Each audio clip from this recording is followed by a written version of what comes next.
ကြားထဲမှာနေရတာချစ်သူရှိသလိုမုန်းသူလည်းရှိမယ်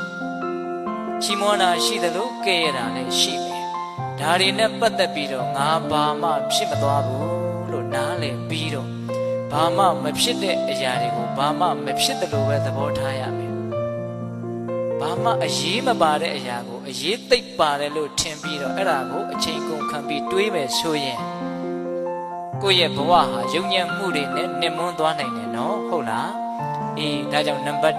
1မုန်းလို့ပြောတဲ့စကားတွေကိုမျက်နှိုးတဲ့ပစ္စည်းတစ်ခုကိုထုတ်ပြီးတော့ကြည်တယ်လို့မျိုးတချို့ပြန်ကြည်နေတာဗျဘယ်တော့မှငါ့ကိုဘယ်သူကဘယ်လိုပြောတာ